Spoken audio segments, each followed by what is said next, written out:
here with Phil Freeman, author of Ugly Beauty, Jazz in the 21st Century. Yeah, so I wanted to start off by asking you about why you wrote the book. You know, I had this idea that I knew I wanted to write a book. Like it had been a while. I mean, my first book was published in 2001. Okay, New York is Now. The New Wave of Free Jazz came out in 2001. And when that one came out, I was very adamant slash panicked Mm. that I wanted to get it out before I turned 30. And so I worked really hard and I pounded it out in the spring and summer of 2001.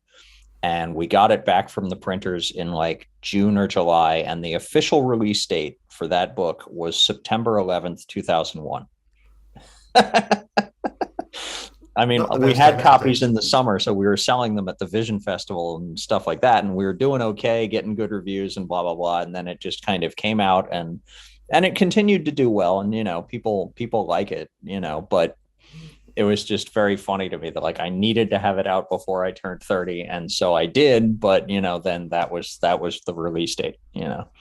So then I wrote a book on Miles Davis in 2005, running the voodoo down, the electric music of Miles Davis, and for which I was incredibly privileged, I have to say, to get a blurb from the late Greg Tate, Mm. because I had actually interviewed him for the book because the final chapter is about people who were carrying on the legacy of Electric Miles. So I interviewed him about Burnt Sugar, and then he actually was willing to blurb the thing. So it was tremendous. I mean, he was a massive influence on my work, in every way. So, um, and then I edited an anthology in 2007, and then that was pretty much it. I'd been doing just magazine and web stuff. And I realized that I wanted to do another book, and I wasn't quite sure what it was going to be. My first thought, I had this weird idea of doing,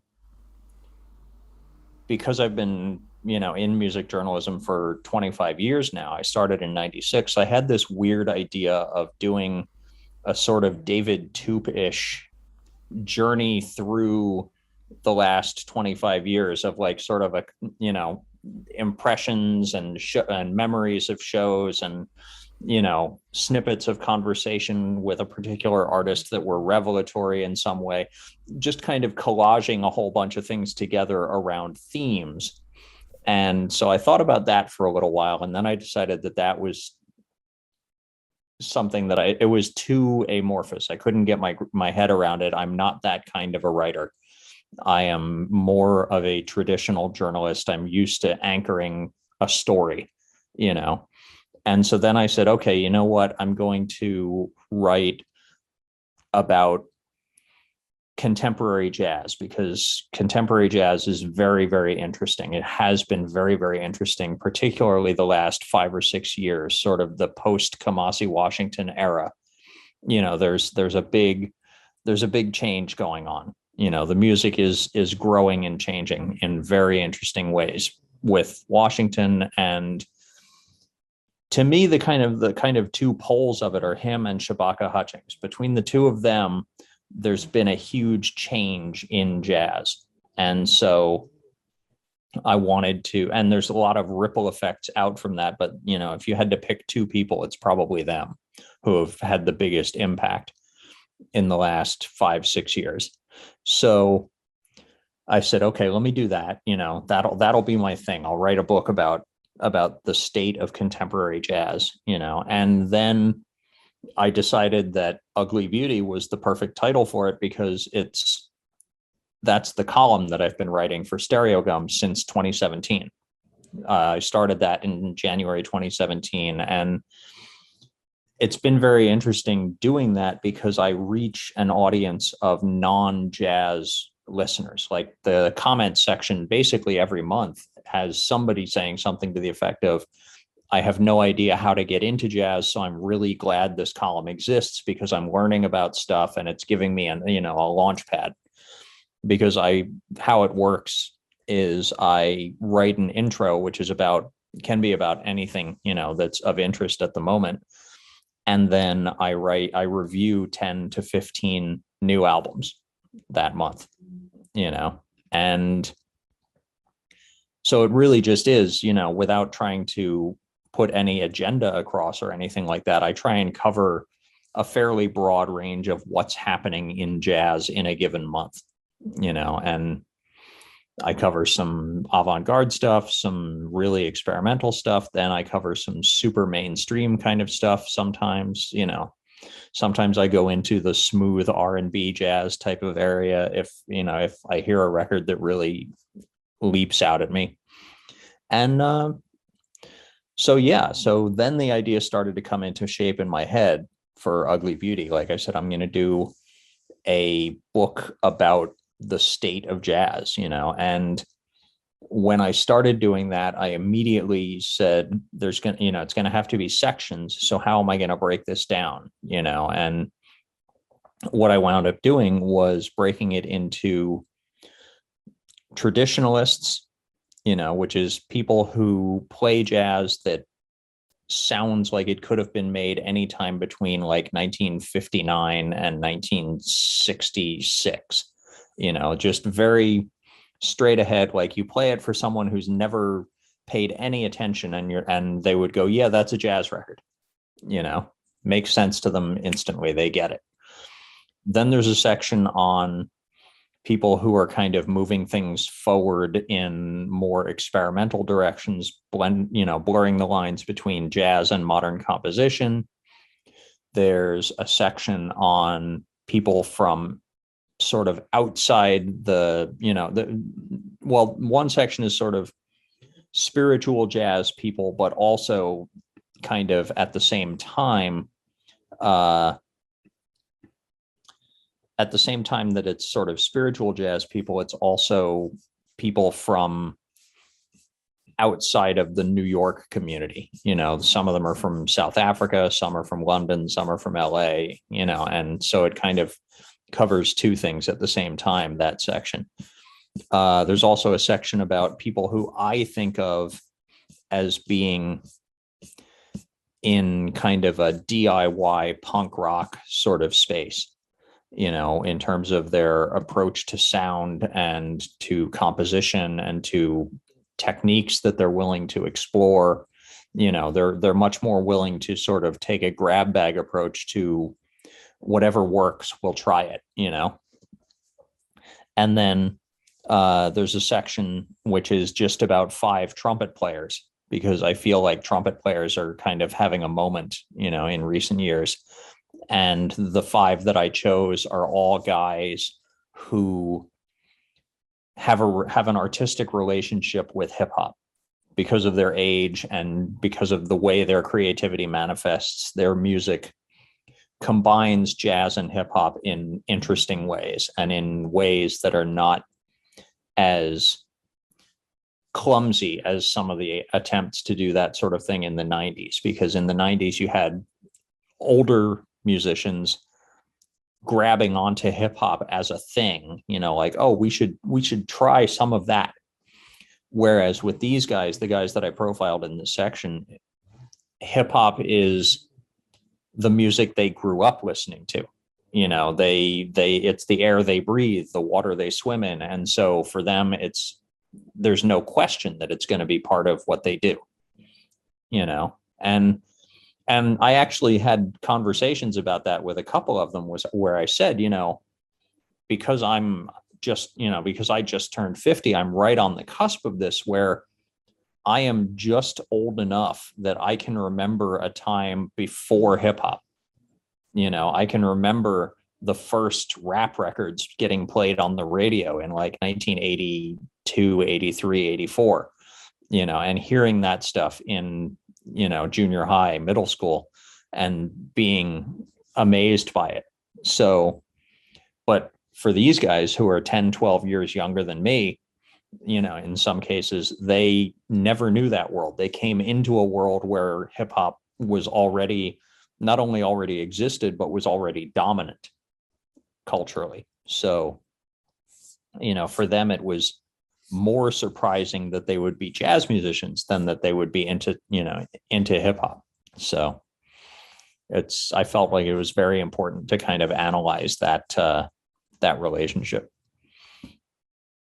And so once I had determined what the sections were and what the themes of the book were going to be, it became a process of collating material, because I had a ton of interviews in the can, because I love doing interviews. I love talking to artists about what they do. And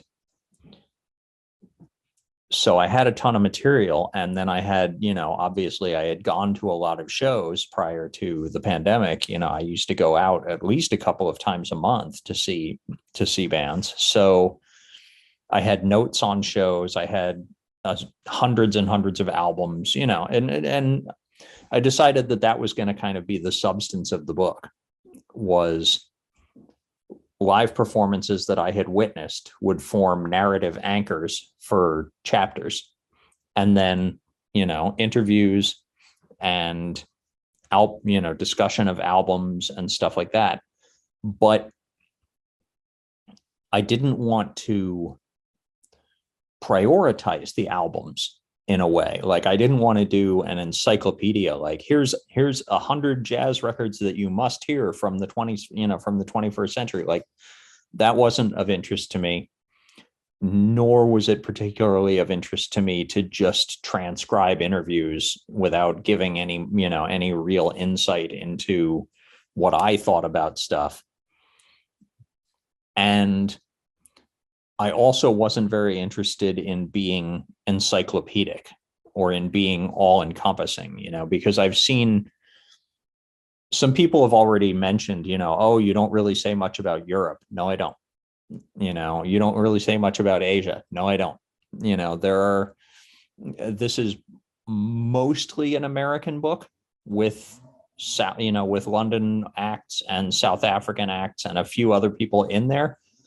I consciously chose not to deal with like the Scandinavian scene, even though I know it pretty well. Like, I have friends over there. I know people in the European jazz world, but I chose pretty consciously to avoid that, because it's a whole other thing, both in terms of methodology, sound, the artistic environment that they come up in. I mean, if you talk to all the Norwegian jazz players, like, they all know each other because they all went to the University of Trondheim. Like, it really is just, it's like a Berkeley type of a situation, where they all went to college together. They all know each other from the conservatory and stuff like that. And that's just a completely different environment than the US. So I wanted to avoid those discussions. And it's not even about them being white or whatever, it's about the European versus American thing, So, and as I say in the introduction, like, completism was not the point. I say in the introduction, I want the reader to think of this as a collection of postcards rather than as an encyclopedia. This is not everybody. There are lots of people whose work I listen to and enjoy who did not make it into the book, and the reader should go out and start listening and make whatever connections they want to make themselves. I mean, the way I learned about jazz was by buying a couple of records and then flipping them over and saying, oh, I really like this piano player. Like, let me find other records that he's on, and that kind of thing, the classic self-education kind of a thing. And that's a lifelong process. I mean, I'm still digging up records that I've never heard of by people that I've been listening to for 30 years. So I hope that this book will spark that process in a reader, make them listen to like one thing and then say, oh, I really liked that. Let me find more stuff that guy is on. So. Yeah, great. So that's a really great overview of the book. So yeah, it'd be worth maybe kind of going back a bit and unpacking some of that.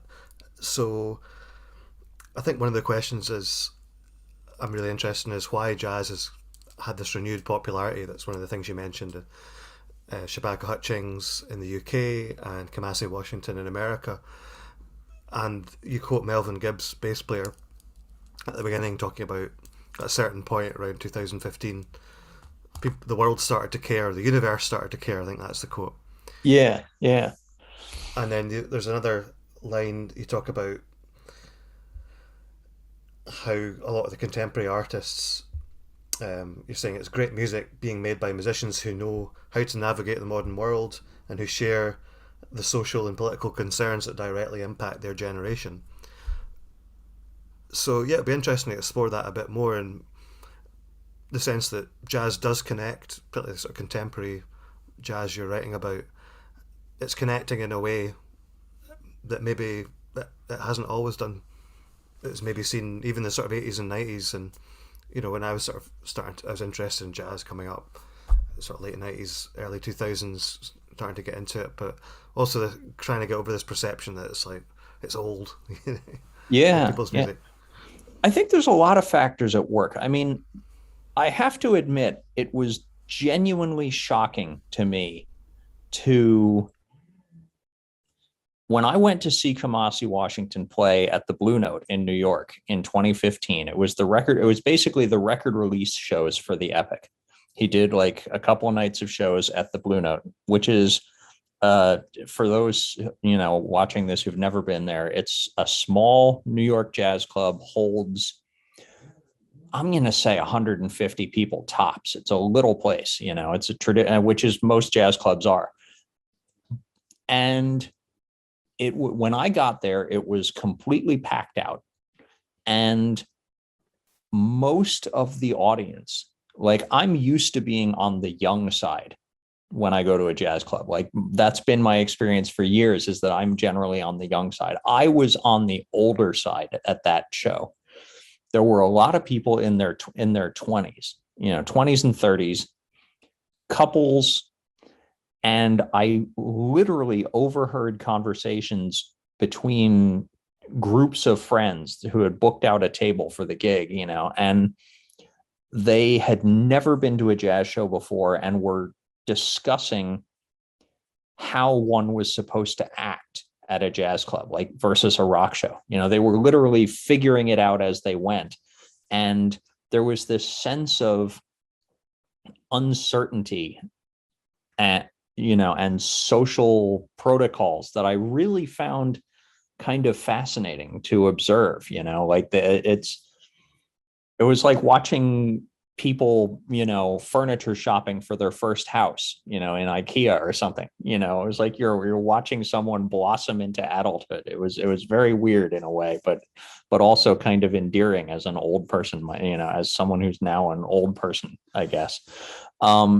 So just registering that there was this young audience for this music was shocking to me in a way, you know, but in a really good way. I mean, I've always wanted to see more people my age and younger listening to jazz. You know, with what I try and do in my Stereogum column is present it as music that normal people can listen to for entertainment.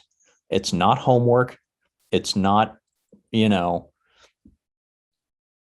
it's not health food. It's music that is intended to be entertaining.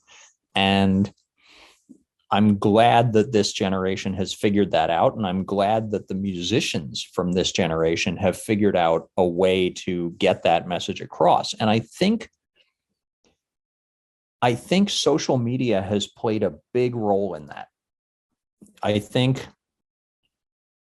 that a lot of these players dress well, they present themselves in an interesting way, they present themselves in an accessible and appealing way, and they reach out to fans on social media. I mean, I follow Shabaka on Instagram, I follow like Nubaya Garcia on Instagram, I follow a couple others, and it's very interesting that they really do engage not as musician to audience, but as person in their 30s to other people in the world.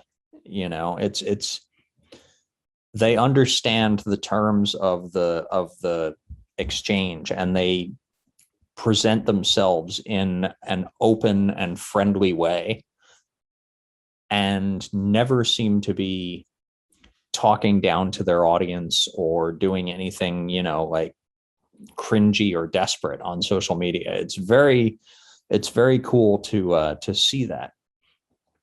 And I think that's helped, like entertainers across the board of their generation seem to have a better grasp on communicating with fans than acts 10 years older than them. So it's it goes back to just being part of the culture. They are part of the world that they live in, rather than these sort of sheltered musicians. Like there are a lot of jazz musicians from slightly earlier generations who I feel like were products of the conservatory system, very much like classical musicians, and consequently dealt with the world at a remove in a way that was detrimental artistically and, in terms of building a fan base. And a lot of these players, although they went to music school, a lot of them, they emerged unscathed. They emerged as normal humans who can deal with social media and who can deal with the world and are willing to share their opinions about non-musical matters in a way that makes sense to the audience, and doesn't feel fed through a publicist, doesn't feel like they ran it past the label's legal department or anything like that. They're protesting when protest is necessary. They're expressing joy when that's the right thing to do. You really do get an honest sense of who a lot of these players are as people. And that's very helpful in terms of building an audience, Yeah, and I think that point of them engaging with the world, it's not a kind of arts for arts thing. It's very much a sense of art exists in the world. And obviously you can have different relationships obviously you can have different relationships with the world and with the audience, and you can approach it in different ways at different times. But I think, Shabak is a really important example of someone who's using his platform to bring a lot of ideas around black radical politics, black arts, the African Caribbean diaspora.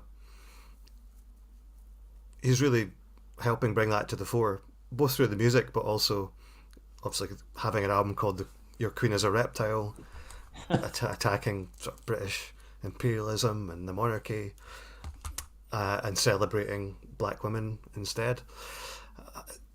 Really fantastic statement, that. And he's someone who talks about ideas.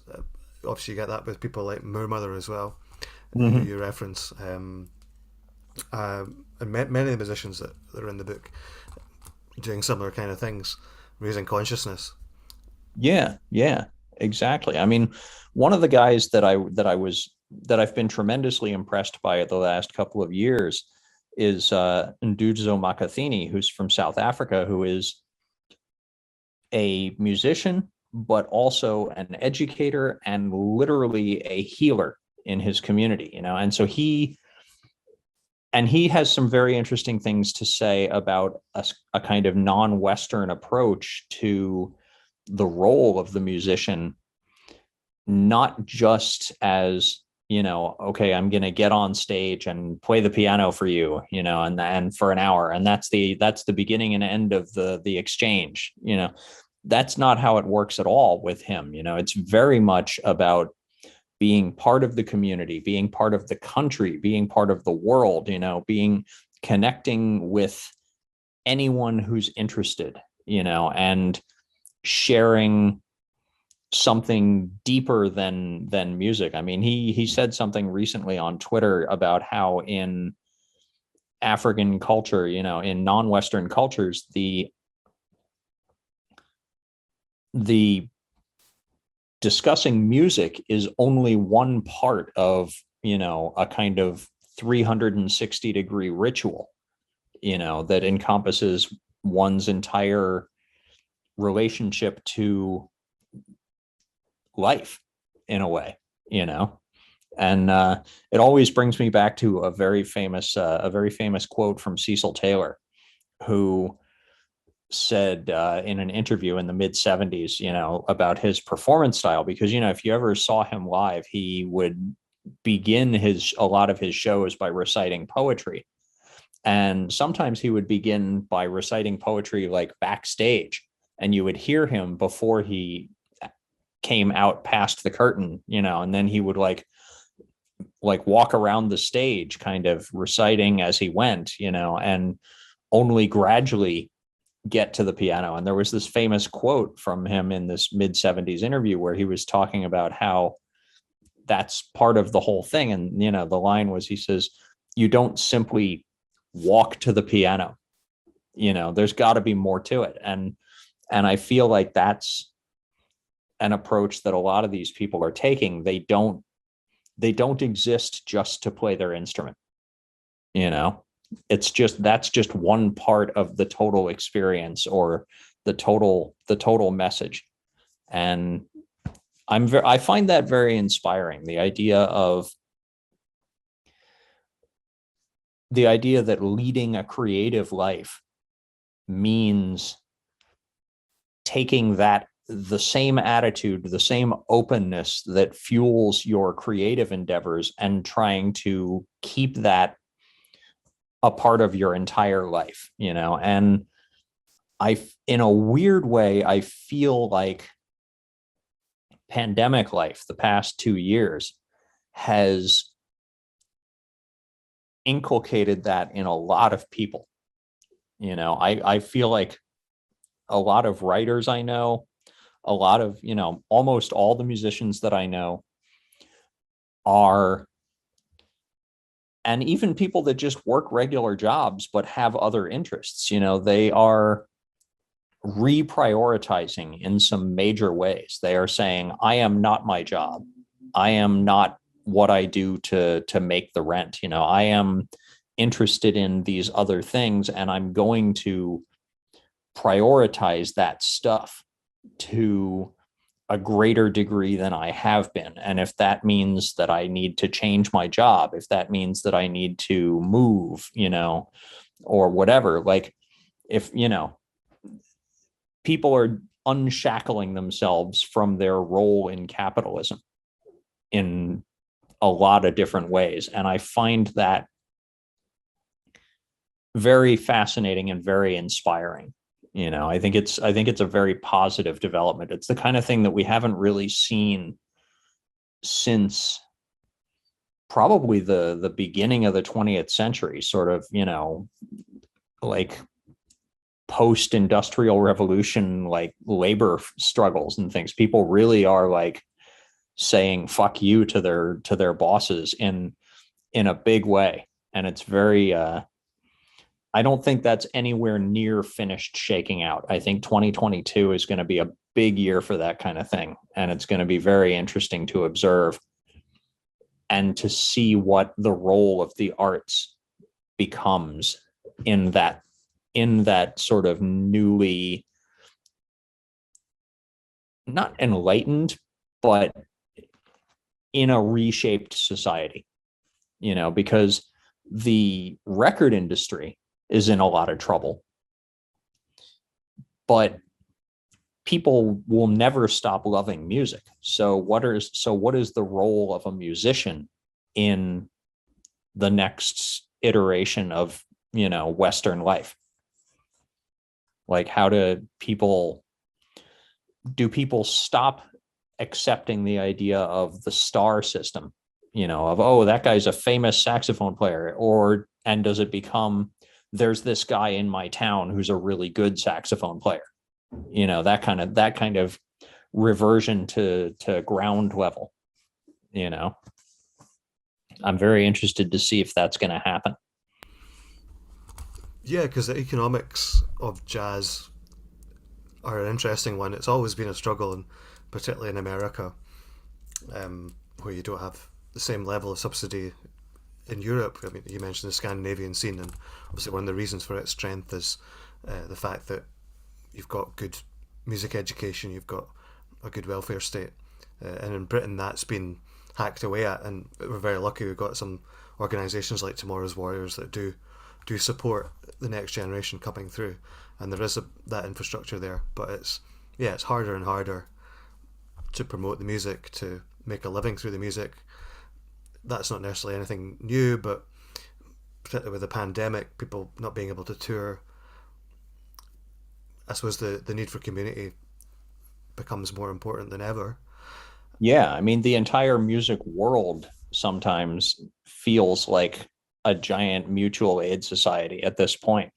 I mean, people, and it's manifesting in a really positive way. I mean, I have to mention that, I'm putting together this festival on New Year's Day, and like, I was able to just email artists and say, hey, listen, I want to do this thing. Do you want to help me do this thing? And people just said yes. Like, people whose names I've been reading in magazines for, decades were like, yeah, I'm in, and there was no guarantee of money.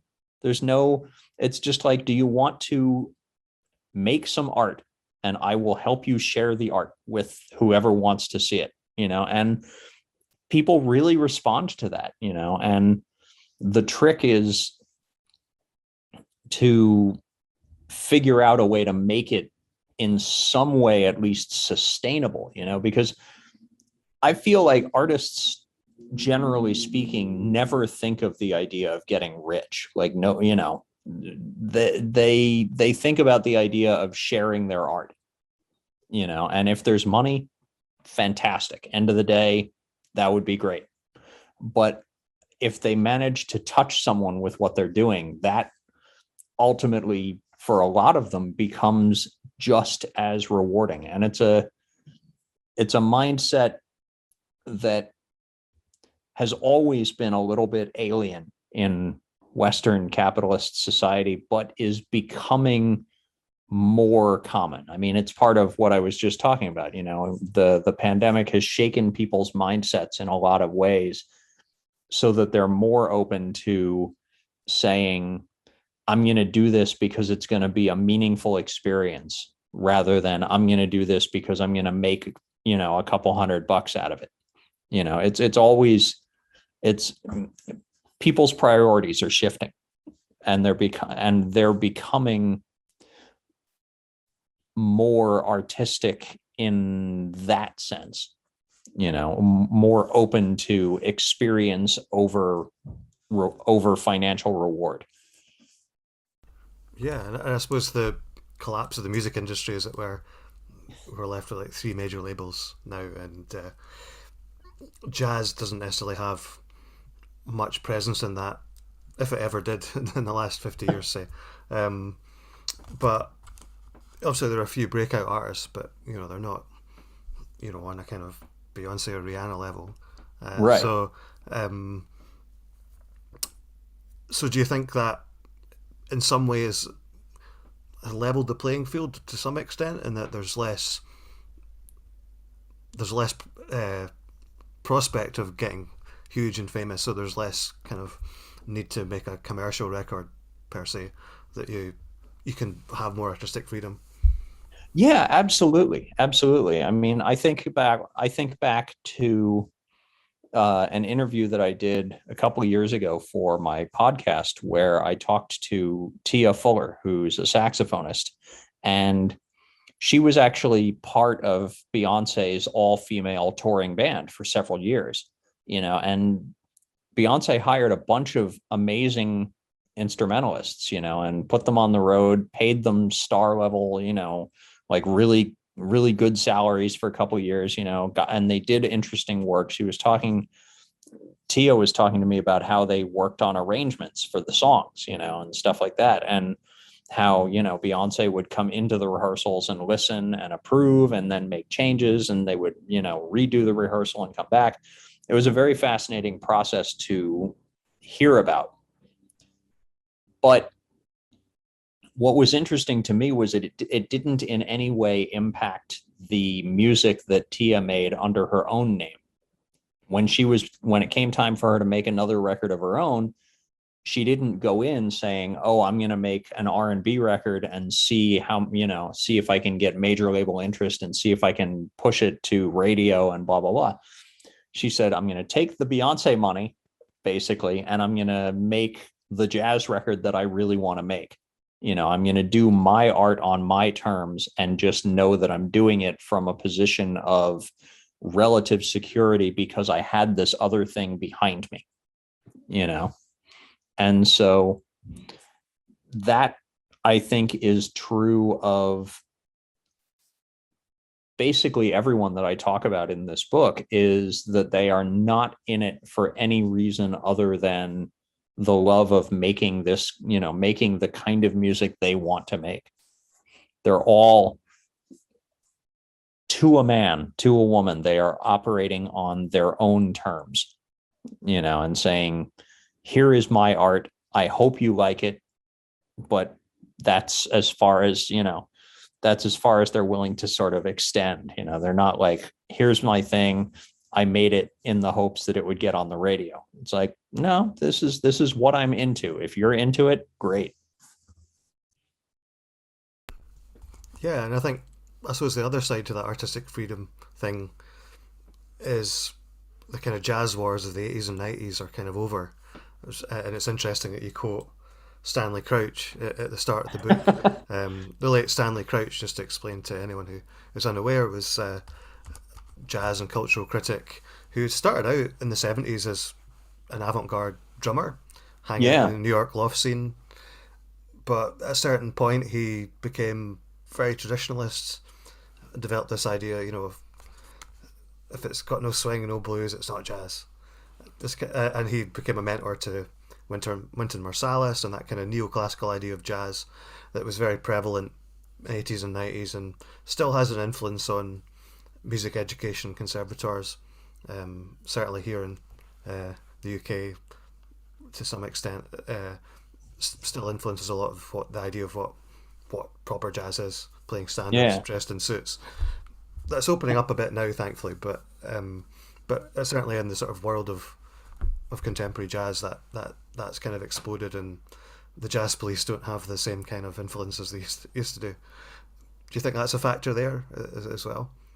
I think it is. What caused that shift? Well, I think what has caused the shift is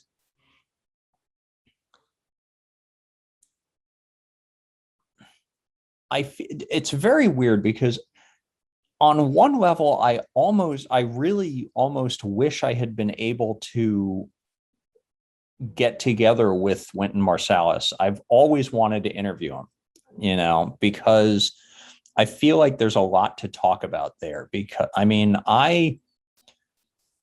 I've listened to a bunch of his records, and some of them are pretty fascinating, and he's more musically broad-minded than he's often given credit for being.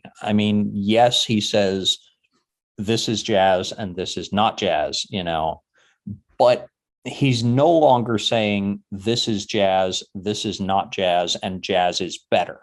He's much more tempered at this point because he just turned 60 and he's much more tempered. He is very willing to say, like, this is what I do, and this is the rest of the world, and that's fine.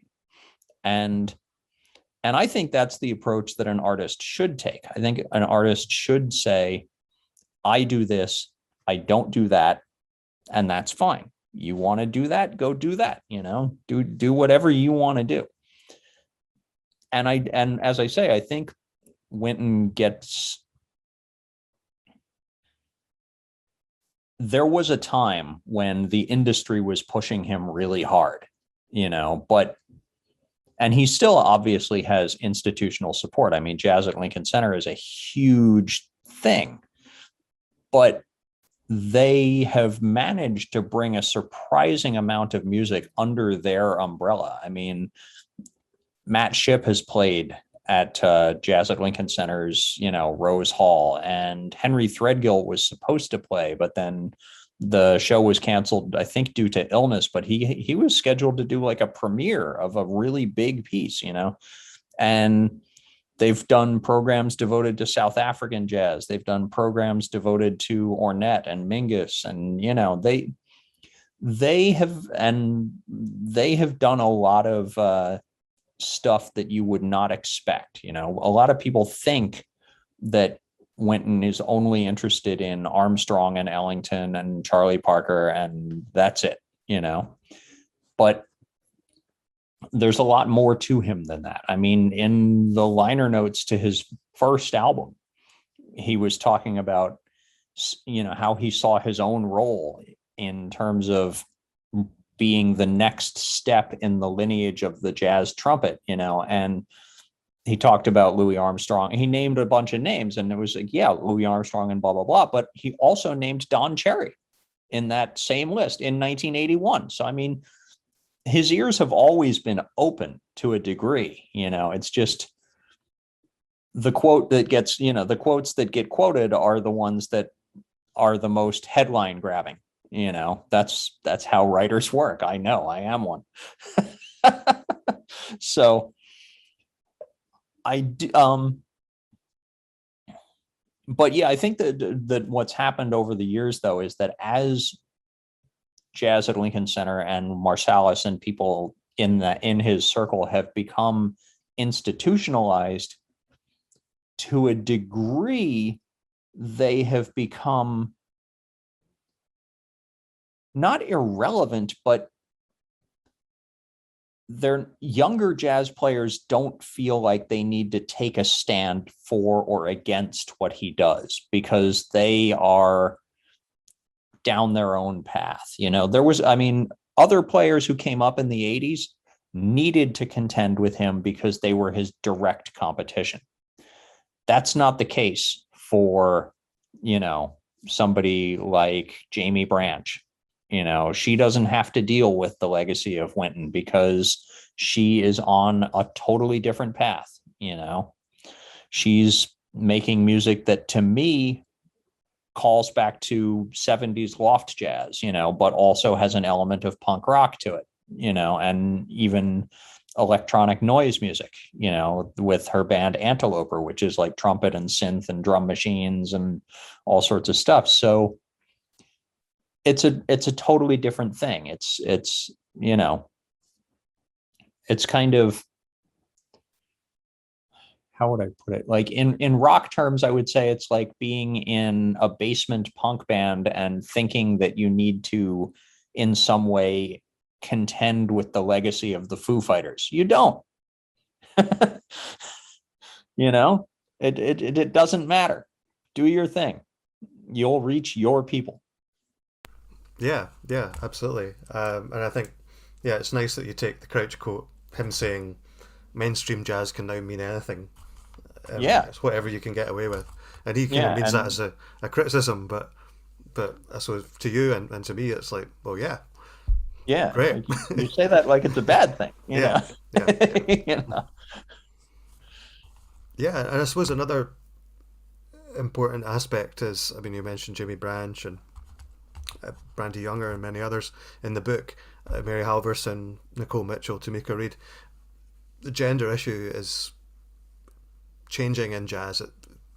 Obviously, there have always been great female jazz musicians, from Mary Lee Williams to Jerry Allen to Amina Claudine Myers, Nina Simone, you name it. Mm-hmm. But I think we're obviously, the gender balance is improving now, and that's reflected in the acts you highlight in the book.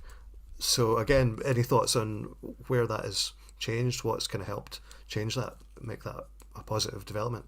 I think, I mean, a lot of female artists have really done a lot of work on their own to change things. I mean, there were a couple of different organizations formed in the last few years in New York to specifically combat sexism and sexual harassment and all sorts of issues on the jazz scene, and they were writing open letters to venues and to critics and stuff like that. And they were, and again, it comes back to what I was talking about earlier about the current generation of musicians being as adept on social media and platforms like that as, as anyone else their age. So when a critic or a record producer or a label person says something ignorant, or just dumb, the artists are right there to sort of call it out and snap back. And I think it really helps that, there is that form of flattening of the field of direct address. People can really directly address issues in a way that they were not able to when your primary form of communication about something crappy going on in the jazz world was, well, I'm going to write a letter to Downbeat and maybe they'll print it, but if they don't, then where are you? And so now that a female jazz musician can go on Twitter and say, oh, the booking agent at such and such club is a piece of shit, you shouldn't deal with them. That kind of thing, can get out really fast and circulate really fast and have real repercussions within the community. And at the same time, on the positive side, musicians can draw attention to their own work in new and compelling ways, so that it's impossible for somebody to say, oh, so-and-so can't play. And it's like, well, I've seen her play. I've seen clips on Instagram. I've seen things on YouTube, she's great. So she absolutely should, you should be paying attention. And there's no sense of, in my mind at this point, and this is strictly speaking from my own perspective as a listener, there is no sense of obligation the way there might once have been. Like there are periods where you have to make a conscious choice to listen to a musician because of their background, because that voice has not been heard enough in the past. And so you say, okay, I'm going to listen to a bunch of female artists now because I have not listened to many female artists in the past. But at this point, the field is so rich and there's so much going on that it becomes much easier to just say, oh, I heard this record by, Chris Davis, and it's fantastic. And you don't need to say, there's no need for the rhetorical equivalent of, she's great and she's a woman. It doesn't matter anymore, really. Not if you're in any way a thinking person. If you're still bogged down in that kind of bullshit, then that's about you, not about the artists, and I know it's something that I have been cautious about in my own writing, just on a journalistic level and on a prose level, on a sentence by sentence level. I have always tried to be really cautious to never write about female artists differently than how I write about male artists, because I think about the way articles in big music magazines are written about female pop singers and things, where it's 80% about their appearance and their demeanor and stuff like that, and then like 10% about the actual art. And if you're writing about a jazz musician, that balance, number one, needs to be reversed anyway. It needs to be 90% about the art and 10% about the person to it, basically. But then I feel like I need to be really cognizant of not taking that approach of, talking for half the piece about someone's appearance or their, what they ate while you were talking to them, and that kind of celebrity profile thing, which I'm really uncomfortable with as a writer anyway. Like, that's not, I'm not good at that shit, so I wouldn't ever want to do it. And so it's not like I have to cut it out of my writing, but it isn't that big an issue. But when I do think about it, I do make sure that I never say anything about a female artist that I would not say in the same way about a male artist. And that includes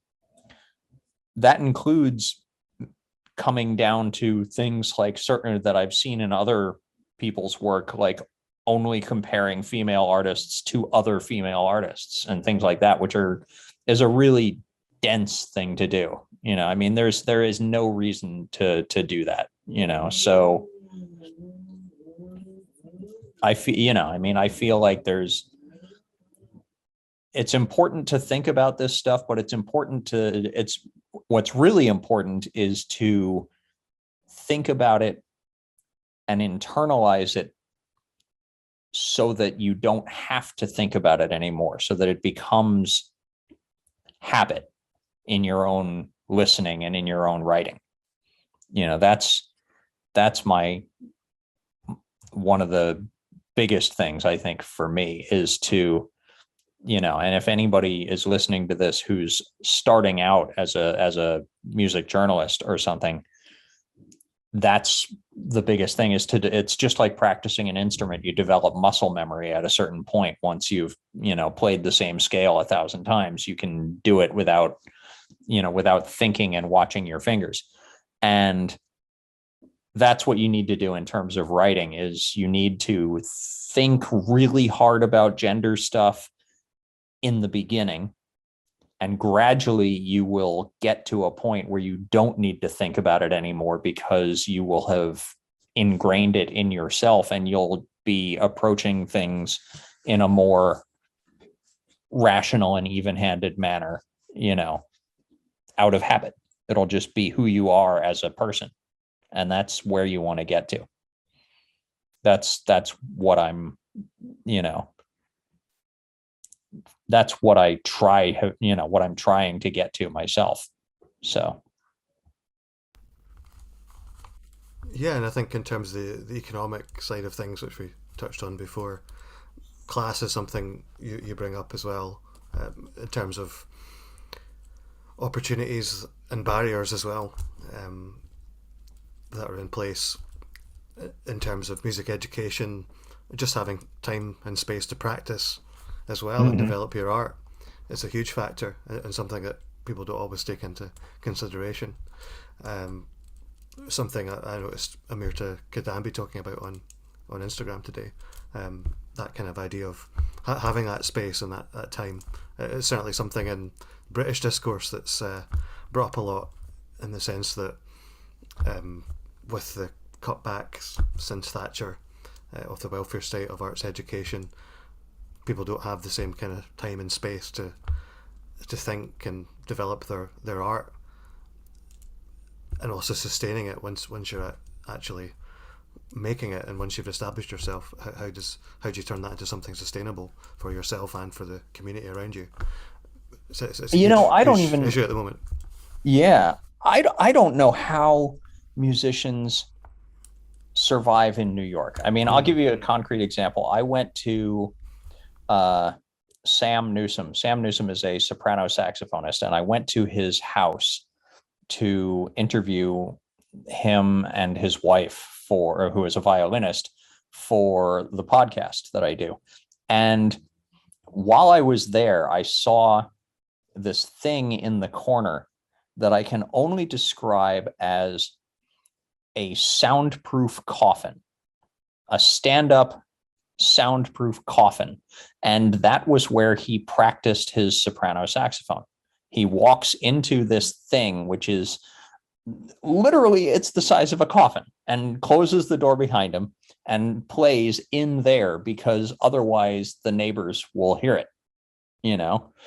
I do not understand how musicians live in these tiny New York apartments and practice and deal with, with all that kind of stuff. It's mind-boggling to me, and but I mean, the class issue is definitely an interesting one, because it manifests, and obviously it manifests differently in the US than it does in the UK, but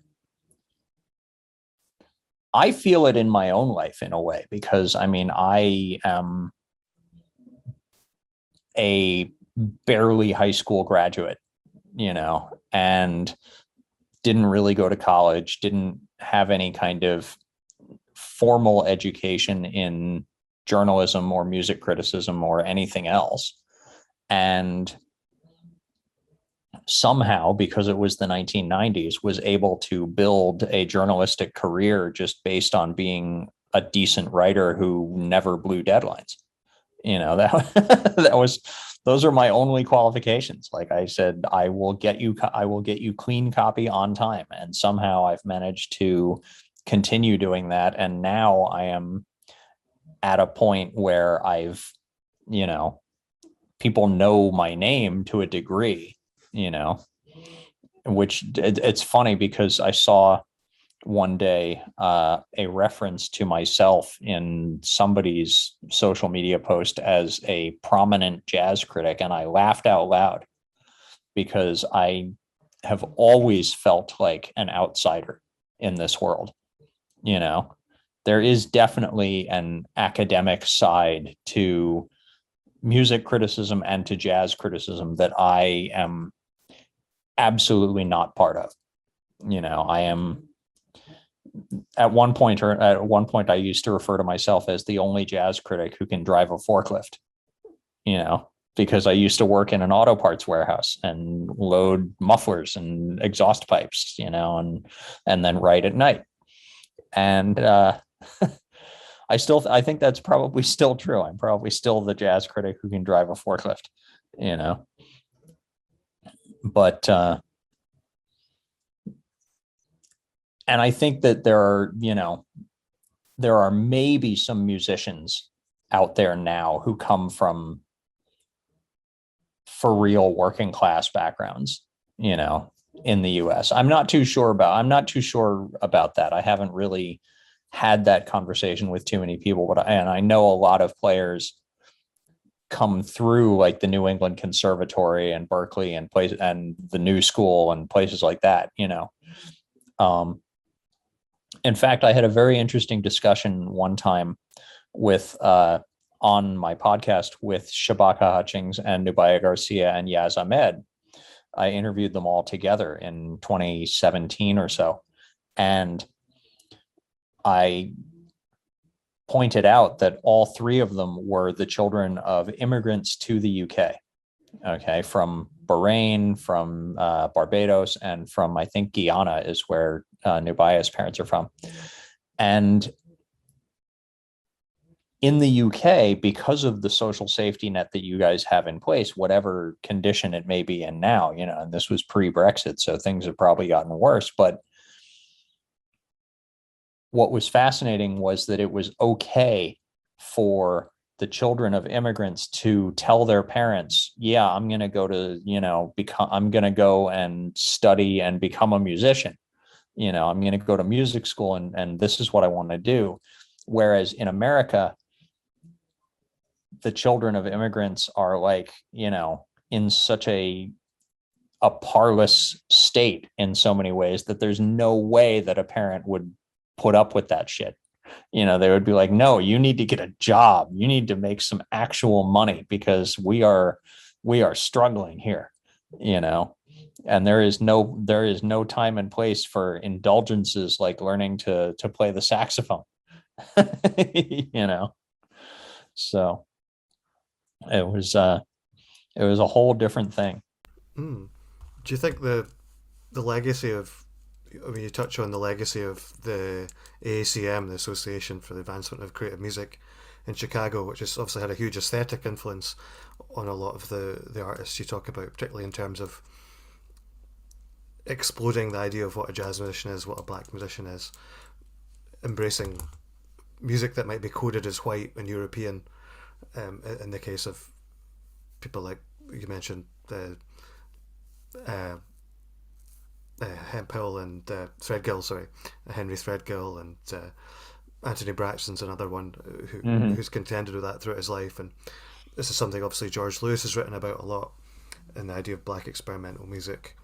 One of the things you do bring up in the chapter on more kind of avant-garde artists who are kind of working between those worlds, it can be kind of coded as white, this kind of more conservatoire, new music, modern composition kind of world where the musicians are playing with sheet music. But again, the presence of people like Tyshawn Sorey complicate that. So it's a very interesting field, and there's I suppose a lot to unpack there. But just if you have any thoughts on that. Yeah, it is a really interesting conversation because I mean it's funny because today and yesterday actually Vijay Iyer was talking about this very thing on Twitter, where he was wondering if there's a better term than classical music, because Tyshawn Sorey is a composer. He writes things down on score paper. He does improvised music. He does sound sculpture type stuff. He does conducted improvisation, but he also does straight up like writing for strings and things like that. And so does Vijay. He's put out string quartets on ECM. So where is that line? And how do you classify those type of people? And I think that it's very difficult because ultimately the system of classification breaks down if you give it even the slightest push, and what it really boils down to is marketing terms. It's if you're marketed as a classical artist, you get a certain budget to do different things. And, if you're marketed as a jazz artist, you get, a smaller marketing budget and pushed in different avenues. But it doesn't impact the music that you make, or it's not going to, you can be known as a jazz saxophonist and still have dreams of writing for an orchestra, and so the question is, do you allow the marketing system to constrict your dreams? And I think a lot of artists now are saying, no, I'm not going to, I mean, for example, Kamasi, like one of the big things that broke him out was that, he appears on Kendrick Lamar's To Pimp a Butterfly, which brought his name to a lot of people. But the thing is, he doesn't play very much saxophone on that record. He wrote the string arrangements, and so when you hear him there, you hear him first as an orchestrator, as a composer, and then you hear him as a saxophonist. And so I think that kind of thing, that is, again, a concrete example. It's not a theoretical discussion. It's a concrete example. Here's a guy doing the thing. You cannot say that the thing cannot be done because here's a guy doing the thing. And that, I think, is the key to 21st century jazz is whatever you can imagine, there's somebody out there doing it right now, and that is proof that the music is wide open. It can be anything you want it to be. There's somebody doing it. So shoot your shot, basically, if you're a musician. If you're a musician, the 21st century is the time to shoot your shot, because I guess the best way I would describe it is the liberation of precarity. If you know there's no money, then fuck it, go for it. Why not? What have you got to lose? You're not going to lose your $1 million record contract, because there is no $1 million record contract. Just do the thing.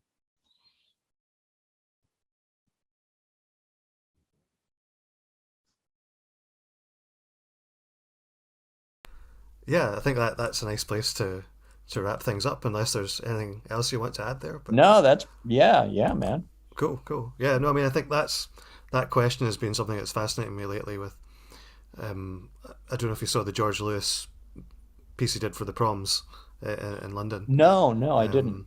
We were hoping to go, but there was a COVID scare at my partner's work, so we couldn't go. And she was like really bummed not to see it, because she loves George Lewis, and she's coming from more of a classical music background, but she's also a hip hop turntablist and a experimental noise musician. And so again, it's like, where does she fit within all that? Yeah. I've been reading that book, his book on the AACM this year, and it's really.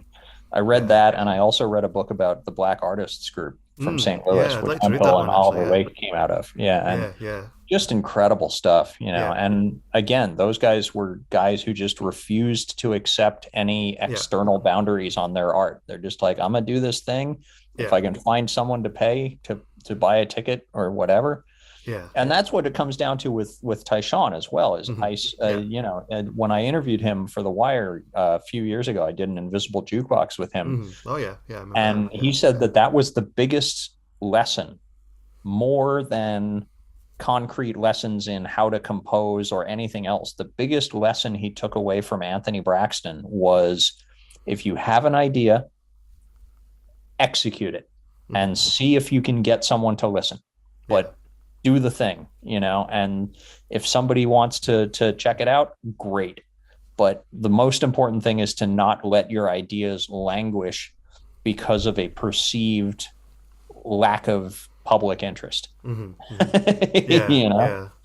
And I suppose it's also with wanting to write for orchestras, there's that it's getting against the racism and the sexism often of the classical music world, and the resistance to improvisation. That's changing, and you can see the fact that there are musicians who are very much open to it, like Alarm Will Sound, who worked with Tyshawn Sori recently, being a great example. And in London, you've got groups like Apartment House. You've also got a conductor like Ilan Volkov, who commissioned the George Lewis piece for the proms. I mean, his kind of way of getting that in there was to have the bullshit sandwich, as it's called. So you put a sandwich between a couple of Beethoven pieces to get it into the proms audience, and it's the reactions to it were interesting in that the way the BBC presented it was actually okay. They brought like an actor on as a kind of man in the street kind of voice, or the woman in the street, and she was actually really into it. So fair play to her. Like, she's like, "Oh, this is great," because it's such a beautiful piece. But like, the Guardian review was by a classical critic, and it was just obviously some old Beethoven guy who's just like trying to get his head around this, and it's like, and it trying to kind of spot the jazziness in it, which is not. I mean, it's like, what, it's obviously didn't have a clue about George Lewis, and trying to spot like, oh, there were jazzy bits in the piano. It's like, well, not in the way he's trying to say. It's just it's just embarrassing, and like but I mean, it's a really beautiful thing that AACM at the proms, it's something that needs to happen Yeah. more. I mean, Ilan, he directs Tectonics Festival, which is really part of that cutting edge of classical music, and they have a leg in Glasgow as well as Reykjavik and Athens. They just had the Athens one, and he's had Roscoe Mitchell over, Taylor Horbinum as well, and so he is commissioning that stuff, and that's something I want to see more of. Obviously, that Yeah. for that world to open up, because I had there's a no really reason they can't. It's all music at the end of the day. Yeah, yeah. I had a really interesting conversation once with Isabel Faust, who's a very well-known classical violinist. Mm. And she records a ton of, she records a ton of stuff for the Harmonia Mundi label, and it's all interpretations of the old repertoire. It's like Beethoven, Bach, Brahms, blah, blah, blah, all that stuff. But then when she performs, she seems to go out of her way to perform the work of living composers in concert whenever possible. Yeah. And so I really think that is a fascinating thing for an artist to make that decision, to be like, I'm going to do this thing that people, that there's still an audience for. Like, I can still sell a few hundred CDs of, like violin and piano duos of Beethoven or whatever. But then I'm going to use that earned capital and turn it around and present a piece by some 26-year-old, And I think that's, again, it comes back to what I was saying before about musicians themselves feel that sort of mutual aid society thing more than arts administrators or label heads or whoever else. They're not in it in the same way that the musicians are, and the musicians get that. Yeah. So, the trick is to keep yourself mentally there, and without, like, you have to still be an honest broker as a journalist, but if you're going to pick a side when you're covering music, you should be on the side of the musicians. Yeah. Basically.